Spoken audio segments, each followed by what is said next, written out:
in the morning. Lord, you hear my voice. In the morning, I lay my requests before you and wait expectantly. Welcome to Blessed Morning.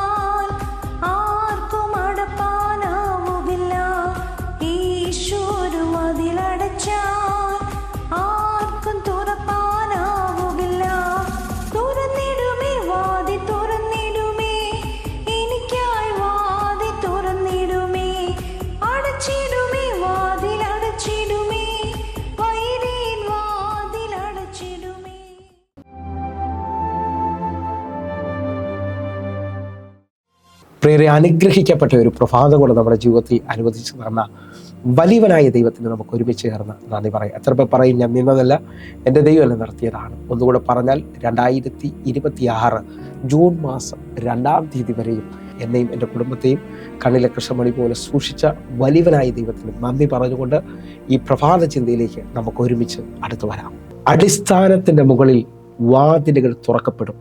പ്രിയരെ, പ്രാരംഭവാക്യത്തിലേക്ക്, വെളിപ്പാട് പുസ്തകം 3-ാം അധ്യായം അതിൻ്റെ 8-ാമത്തെ വാക്യം. ഞാൻ നിന്റെ പ്രവൃത്തി അറിയുന്നു, ഇതാ ഞാൻ നിന്റെ മുമ്പിൽ ഒരു വാതിൽ തുറന്നു വെച്ചിരിക്കുന്നു, അതാർക്കും അടച്ചുകൂടാ. നിനക്ക് അല്പമേ ശക്തിയുള്ളൂ, എങ്കിലും നീ എൻ്റെ വചനം കാത്തു, എൻ്റെ നാമം നിഷേധിച്ചിട്ടില്ല. പ്രിയരെ, പ്രഭാതത്തിൽ ദൈവം നമ്മോട് ഇടപെട്ട അനുഗ്രഹിക്കപ്പെട്ട വചനത്തിനായി നമുക്ക് ഒരുമിച്ച് ചേർന്ന് ദൈവത്തിന് നന്ദി പറയാം. ഈ പ്രഭാതത്തിൽ നാം ചിന്തിക്കുന്നത് അടിസ്ഥാനത്തിന് മുകളിൽ വാതിലുകൾ തുറക്കപ്പെടും നിശ്ചയം. എന്നെ കേൾക്കുന്നവർ, ഈ പ്രഭാതത്തിൽ ഈ വചനം ഞാൻ ചിന്തിച്ചു കൊണ്ടിരിക്കുമ്പോൾ എൻ്റെ പ്രാർത്ഥനാ മുറിയിൽ ദൈവം പറഞ്ഞു, എല്ലാ അടിസ്ഥാനങ്ങളുടെ മുകളിലും വാതിലുകൾ തുറക്കപ്പെടുമെന്നുള്ളത് നിങ്ങൾ തിരിച്ചറിയാൻ പറ്റുമെങ്കിൽ, ദൈവവചനത്തിനകത്ത് അടിസ്ഥാനമിട്ട ചിലരോട് എനിക്ക് പറയാനുണ്ട്, നിങ്ങളുടെ മുമ്പിൽ ചില വാതിലുകൾ ആർക്കും അടയ്ക്കാതെ വണ്ണം ദൈവം തുറക്കാൻ പോവുകയാണ്.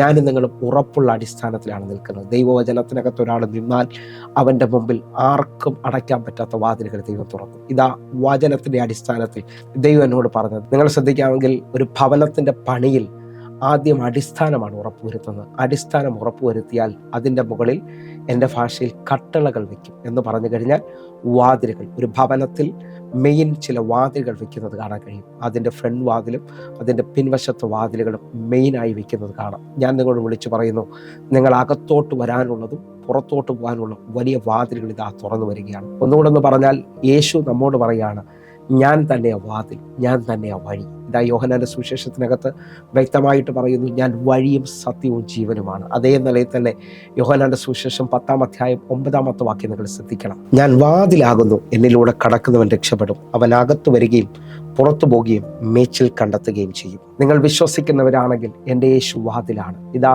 വചനത്തിനകത്ത് അടിസ്ഥാനമിട്ടവന് വേണ്ടി എൻ്റെ യേശു വാതിലായി തീരുകയാണ്. ഇതാ നിനക്ക് വേണ്ടി ചില വാതിലുകൾ ഈ വചനം പറഞ്ഞുകൊണ്ടിരിക്കുമ്പോൾ ദൈവം തുറന്നു തരികയാണ്.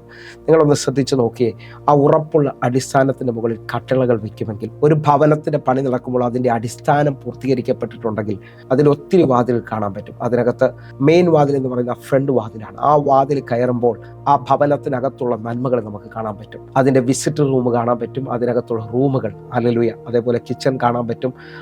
ആ ഭവനത്തിലുള്ള എല്ലാ നന്മകളും ആ ഫ്രണ്ട് വാതിലൂടെ കയറുമ്പോഴാണ്. അങ്ങനെ ഉണ്ടെങ്കിൽ ഈ പ്രഭാതത്തിൽ ഞാൻ ചിലവരെ നോക്കി ദൂത് പറയുന്നു, നിന്റെ ജീവിതത്തിൽ യേശുവാകുന്ന വാതിലിലൂടെ നീ കയറുമ്പോൾ നിന്റെ ജീവിതത്തിലെ മുഴുവൻ നന്മയുടെ വാതിലുകൾ നീ കാണാൻ പോവുകയാണ്. നിന്റെ ഭാവി അനുഗ്രഹിക്കപ്പെടാൻ പോവുകയാണ്. ഇന്ന് എന്നെ കാണുന്ന, എന്നെ ഈ പ്രഭാതത്തിൽ കേൾക്കുന്ന അനേകരെ നോക്കി ഞാൻ ആത്മാവിൽ വിളിച്ചു പറയുന്നു, നിങ്ങൾ എവിടെല്ലാം തടയപ്പെട്ടിട്ടുണ്ടോ, ഇപ്പോൾ ഈ വചനത്തിൻ്റെ അടിസ്ഥാനത്തിൽ ഞാൻ വാതിലാകുന്നു, എന്നിലൂടെ കടക്കുന്നവൻ രക്ഷപ്പെടുമെന്ന് പറഞ്ഞ അതേ തലത്തിൽ യേശു നിങ്ങൾക്ക് വേണ്ടി വാതിലായി തീരുകയാണ്. നിങ്ങളുടെ ജീവിതത്തിനകത്ത് ഇതുവരെയും പറഞ്ഞ തടസ്സങ്ങൾ മാറി നിങ്ങൾ അനുഗ്രഹിക്കപ്പെട്ട വാതിലുകളിലേക്ക് കയറുകയാണ്. വിശ്വസിക്കാൻ പറ്റുമെങ്കിൽ നിങ്ങൾ ഈ അടിസ്ഥാനത്തിൽ ഉറപ്പുവരുത്താൻ പോവുകയാണ്. വചനം എന്ന അടിസ്ഥാനത്തിനകത്ത് നമുക്ക് മത്തായിയുടെ സുവിശേഷം 7-ാം അധ്യായം അതിൻ്റെ 24 മുതലുള്ള വാക്യങ്ങൾ. ആകയാൽ എൻ്റെ ഈ വചനങ്ങളെ കേട്ട് ചെയ്യുന്നതിനൊക്കെയും പാറമേൽ വീട് പണിത് ബുദ്ധിയുള്ള മനുഷ്യനോട് തുല്യനാകുന്നു. വൻമഴ ചൊരിഞ്ഞു, നദികൾ പൊങ്ങി, കാറ്റടിച്ചു, ആ വീട്ടിന്മേൽ അലച്ചു. അത് പാറമേൽ അടിസ്ഥാനമുള്ളതാകിയാൽ വീണില്ല.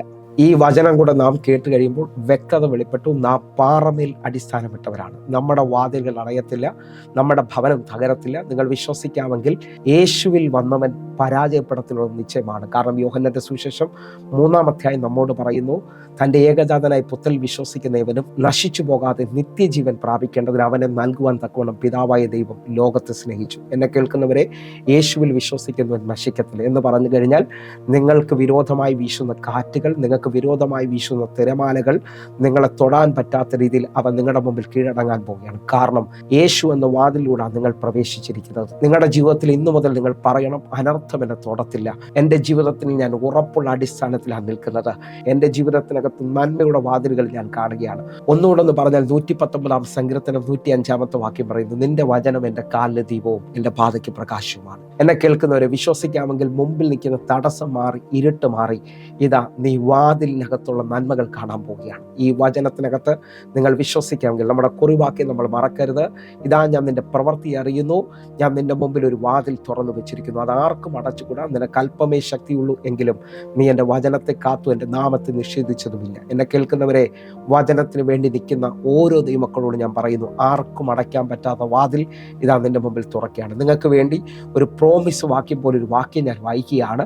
യോശുവയുടെ പുസ്തകം 1-ാം അധ്യായം അതിൻ്റെ 7-ാമത്തെ വാക്യം. എൻ്റെ ദാസനായ മോശ നിന്നോട് കൽപ്പിച്ചിട്ടുള്ള ന്യായപ്രമാണമൊക്കെ അനുസരിച്ച് നടക്കേണ്ടതിന് നല്ല ഉറപ്പും ധൈര്യമുള്ളവനായി മാത്രം ഇരിക്കുക. ചെല്ലുന്നിടത്തൊക്കെയും നീ ശുഭമായിരിക്കേണ്ടതിന് അത് വിട്ട് ഇടത്തോട്ടോ വലത്തോട്ടോ മാറരുത്. ഈ വചനം നിങ്ങളോടുള്ള പ്രോമിസാണ്. നിങ്ങൾ ഈ വചനത്തിൽ തന്നെ മുറുകെ പിടിക്കാമെങ്കിൽ നിന്റെ ജീവിതത്തിൽ ഇന്നു മുതൽ നീ ചെല്ലുന്നിടത്തൊക്കെയും ശുഭമായിരിക്കും, നീ ചെയ്യുന്നതൊക്കെയും സാധിക്കുമെന്ന് സങ്കീർത്തനക്കാരൻ പറയുന്നു.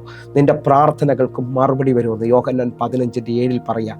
നിങ്ങൾ എന്നിലും എൻ്റെ വചനം നിങ്ങളിലും വസിച്ചാൽ നിങ്ങൾ ഇച്ഛിക്കുന്ന എന്തെങ്കിലും അപേക്ഷിപ്പിൻ, അത് നിങ്ങൾക്ക് കിട്ടും. അപ്പോൾ വചനത്തിനകത്ത് നിന്നാൽ ആർക്കും അടയ്ക്കാൻ പറ്റാത്ത വാതിലുകൾ നിങ്ങൾക്ക് മുമ്പിൽ തുറക്കപ്പെടാൻ പോകും. വിശ്വസിക്കുക, ഈ പ്രഭാതത്തിൽ ദൈവം നിങ്ങൾക്ക് വേണ്ടി ഒരു നന്മ വെളിപ്പെടുത്താൻ പോവുകയാണ്. നമ്മുടെ തീരുമാനം ദൈവവചനത്തിനകത്താണെങ്കിൽ, ആ അടിസ്ഥാനത്തിലാണ് നിങ്ങൾ നിൽക്കുന്നതെങ്കിൽ, നിങ്ങൾ വിശ്വസിക്കുക, നിങ്ങൾ ഉയർന്ന വാതിലുകൾ കാണാൻ പോവുകയാണ്. കണ്ണുകൾ അടയ്ക്കാൻ പ്രാർത്ഥിക്കാം. ഞങ്ങളെ സ്നേഹിക്കുന്ന ഞങ്ങളുടെ നല്ല ദൈവമേ, പൂർണ്ണ ഹൃദയത്തോടെ ഈ മക്കൾക്ക് വേണ്ടി ഞാൻ പ്രാർത്ഥിക്കുന്നു. ആർക്കും അടയ്ക്കാൻ പറ്റാത്ത വാതിലുകൾ അങ്ങ് ഞങ്ങൾക്ക് വേണ്ടി ഇതാ അത്ഭുതകരമായ വാതിലുകൾ തുറക്കുന്നതിനായി നന്ദി. ഈ പ്രഭാതം ഇവർക്ക് വേണ്ടി ഗുഡ് ന്യൂസുകളെ വിളിച്ചു വരുത്തുന്നതാട്ടെ കർത്താവ്. ഇന്ന് തന്നെ ഇവർ അടിസ്ഥാനം ഉറപ്പാക്കിയ വചനത്തിൻ്റെ ശക്തിയാൽ ഇവർക്ക് വേണ്ടി വലിയ വാതിലുകൾ തുറന്നിരിക്കുന്നതിനായി നന്ദി. യേശുവിൻ നാമത്തിൽ ഞങ്ങൾ പ്രാർത്ഥിക്കുന്നു. കേൾക്കണം പിതാവേ. ആമേൻ. ആമേൻ. പ്രിയരെ, പ്രഭാത സന്ദേശം നിങ്ങൾക്ക് അനുഗ്രഹമാകുന്നെങ്കിൽ നമ്മുടെ യൂട്യൂബ് ചാനൽ സബ്സ്ക്രൈബ് ചെയ്യും, ഫേസ്ബുക്കിലേക്ക് നിങ്ങൾ ജോയിൻ ചെയ്യണമെന്ന് ഓർപ്പിക്കുന്നു. അതേപോലെ തന്നെ എല്ലാ ദിവസവും വൈകിട്ട് ഇന്ത്യൻ സമയം 6 മണിക്ക് നമുക്ക് സൂമിൽ ആരാധനയുണ്ട്. നിങ്ങളെ ഞാൻ ക്ഷണിക്കുകയാണ്, നിങ്ങൾ കടന്നു പറയുന്നത് ഓർപ്പിക്കുന്നു.